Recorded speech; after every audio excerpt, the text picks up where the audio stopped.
If you choose to do it with JASP, it's a little bit different. You have two options actually in JASP.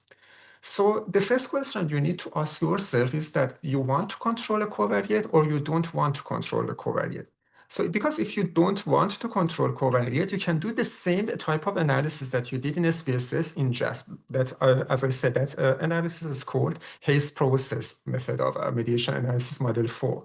So you can do the same, but before that, you need to add the module here. So I'll just, if you go to analysis, you just first need to click on analysis. And when you click on the analysis, oh, sorry. When you click on the analysis, I don't know why it doesn't show that. Maybe I've double clicked. So yeah, so when you click on the analysis, you see a plus item. So on default, this is not, you need this one, but this is not on default based on the default settings in your bar. So you need to actually add this from here. You put add and search for process, tick the process, and then add it, and it will be added here. And when you have process in your options of analysis, you click on process, classical process model. Process is the name of that type of analysis that we just did in SPSS.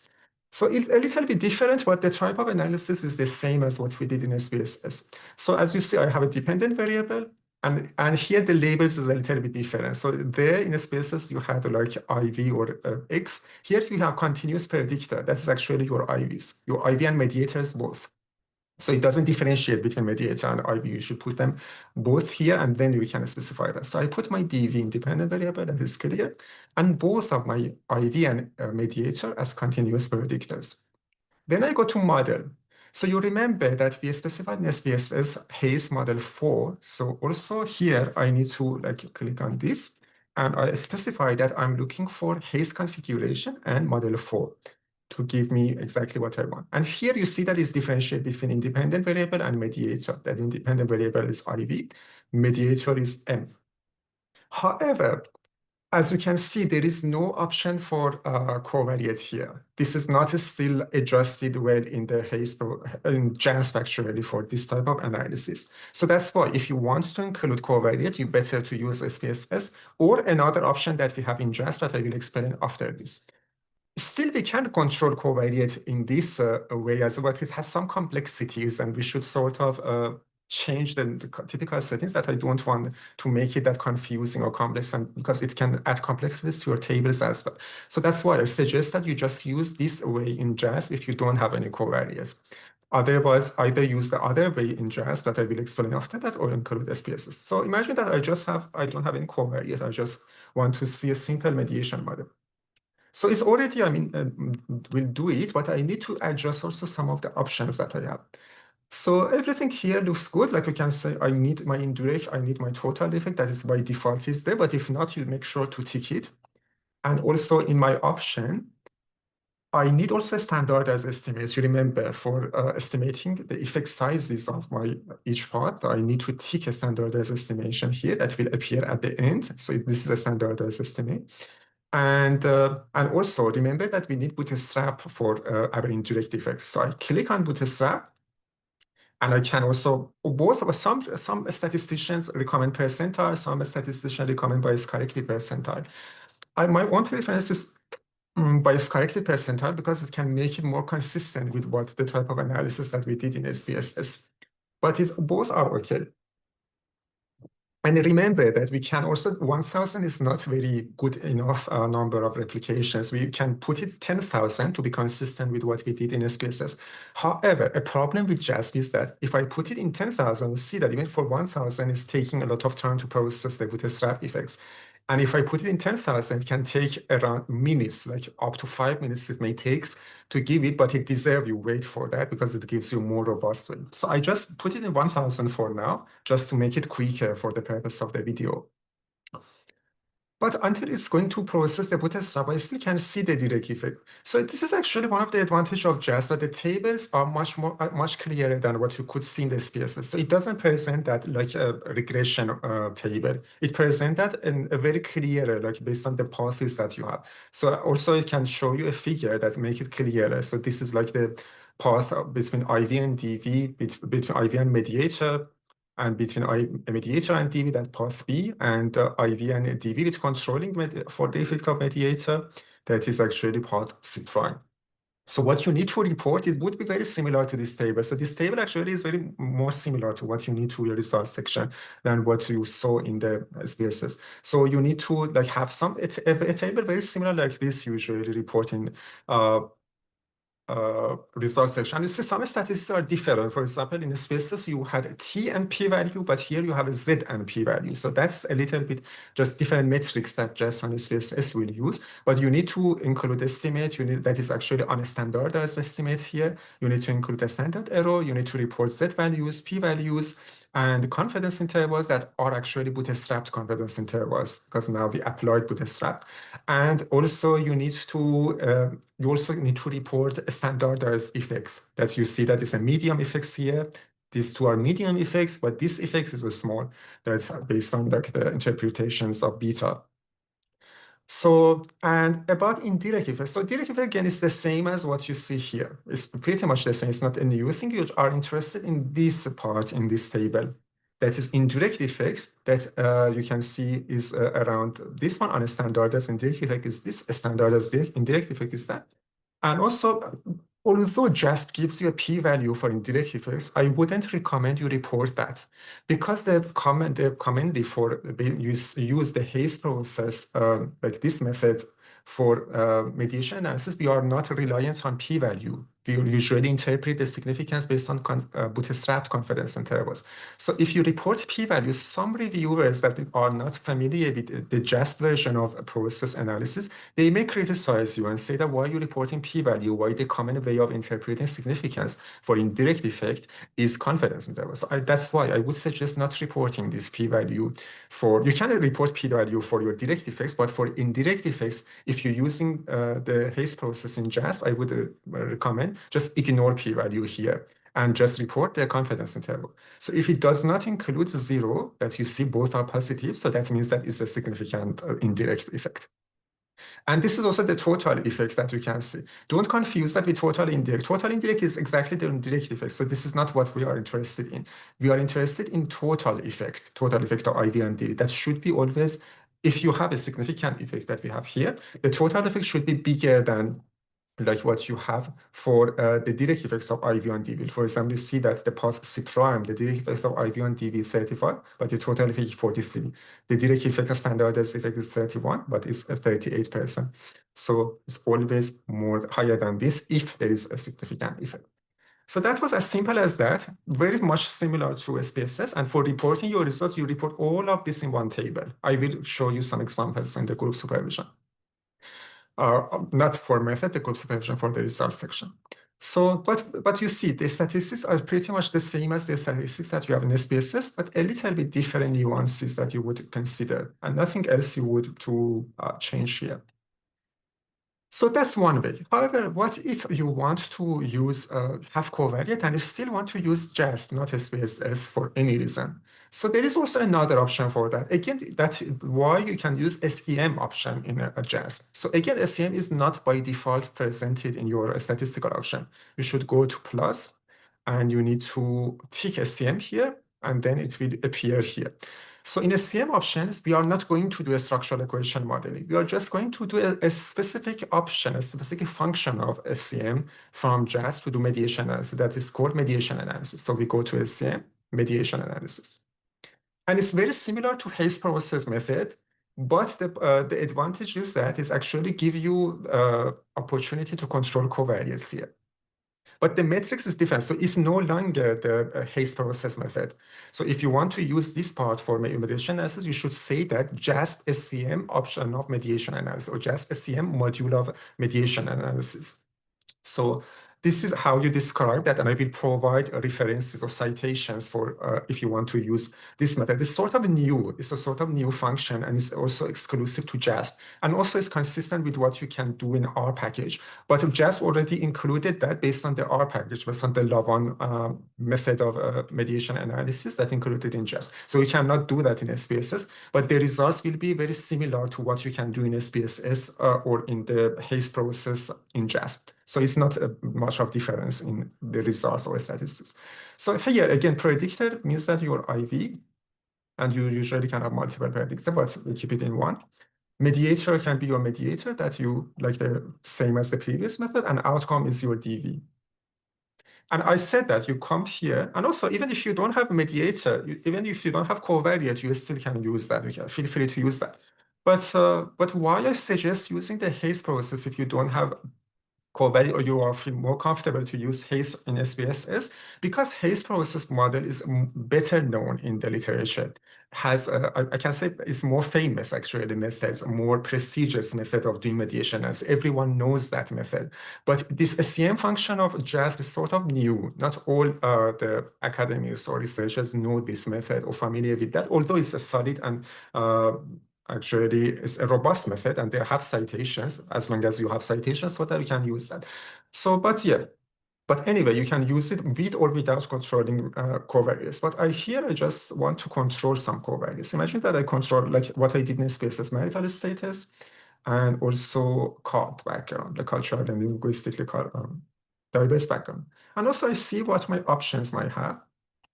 So confidence intervals, again, you remember, you need to put it in bootstrapped because for indirect effects, your indirect effects can be tested based on bootstrapped confidence intervals to be a valid measure of your indirect effects. So don't forget to put it in bootstrap. It's not by default on bootstrap. And it's by default, it's by its corrected percentile. As I said, it's my preferred method. So in JASP also, it's by default the preferred method of bootstrap for this part.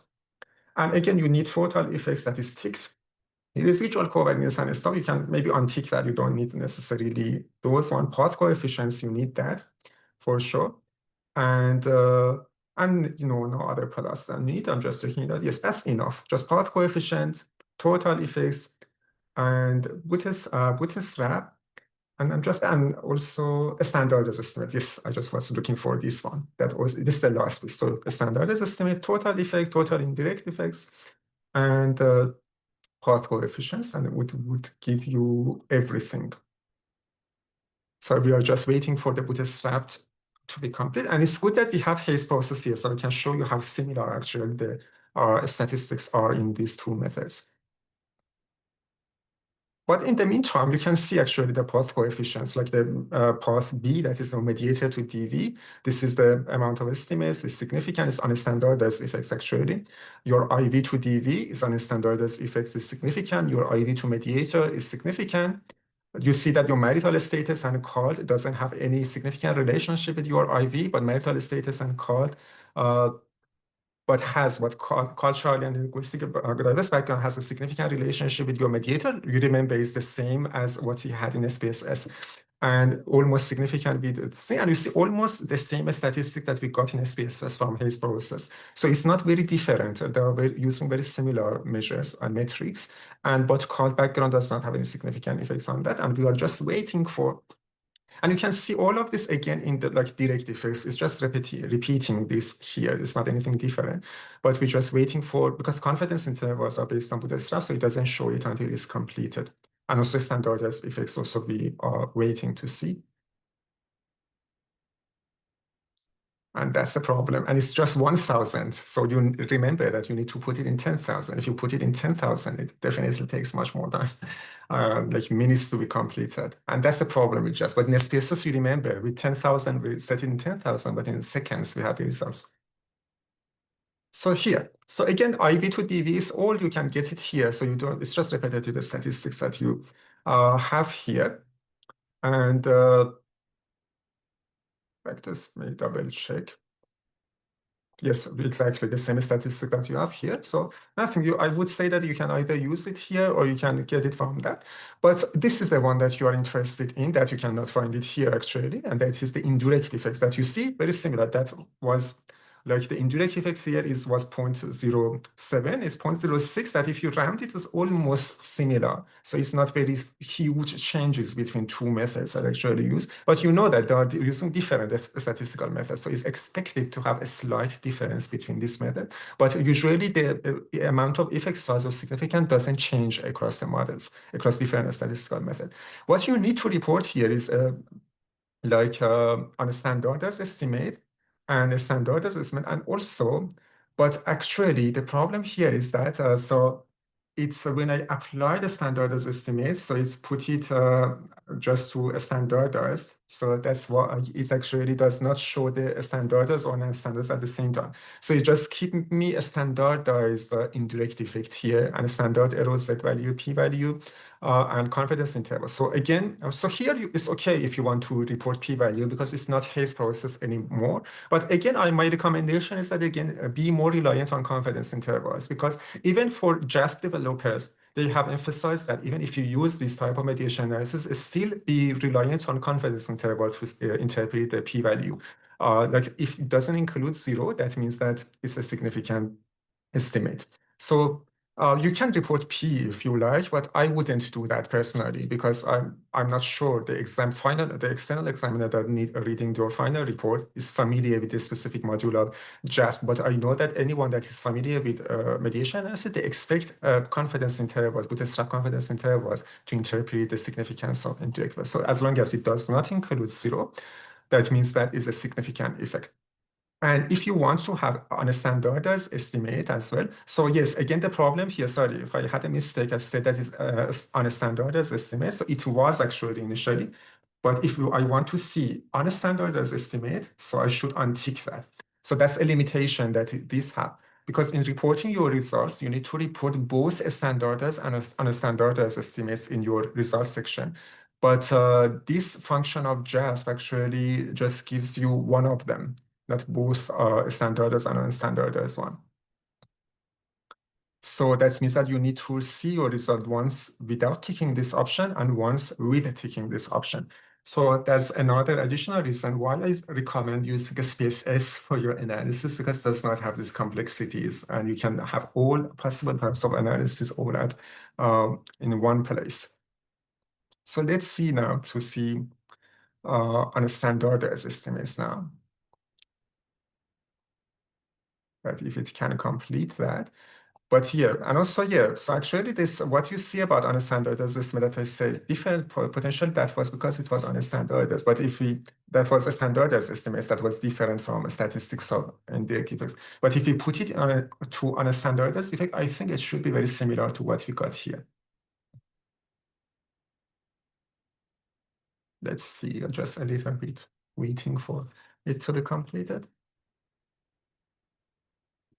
And it's super slow. Again, it's no problem. I mean, to do that, it's just a few minutes more time. If you really don't feel comfortable with the spaces and want to do just a few additional minutes that you need to spend. Like, because each time you tick it, it takes a few minutes. If you untick it, it takes a few minutes to complete. And it's not just my system, it's across all of my previous students had these problems as well. So here now you can have the unstandardized effects here. Here is unstandardized, here also is unstandardized. So and as I said, you need to report both of them. And see that now we have the same statistics almost. So 0.07, 0.07, and at least until 2 levels, it's the same. So the difference that time was that because it was standardized only here and we didn't have on a standardized point, the main function of standardized estimates for mediation analysis is actually its function for interpreting the effect sizes. And I'm just going to another time showing that with the standardized estimates to show how we can interpret, for example, this. For example, for these are all standardized effects, I can report it in my main tables and in my text, or maybe somewhere as an additional column. Also, I just can present the standardized effects, not maybe all the standard error z value again, just a p-value, just one additional column I can have here to show the standardized effect, and so that just to interpret my effect sizes. That here, for example, now that is activated here. So here you see that now everything is based on a standardized estimate. So I can like put this standardized estimate at the last column in my tables, and I can interpret that, for example, that is a medium effect, that is a medium effect, that is a small effect, that is very, very small effect, that is not also significant, and this is again a medium effect. So something like that. And that is all you need to know for mediation analysis. And I gave you all the information, and you can decide about what method you want to use. Although, again, my suggestion is using SPSS. But it's just a suggestion. Definitely, for any reason you have any difficulty to access SPSS or you work with SPSS, JASP also is not that hard. It takes some additional minutes to work with, but it's not. It's definitely, this also can be a good method to do your mediation as. And I can see it has some advantages, like showing the tables clearly. But anyway, it's your decision.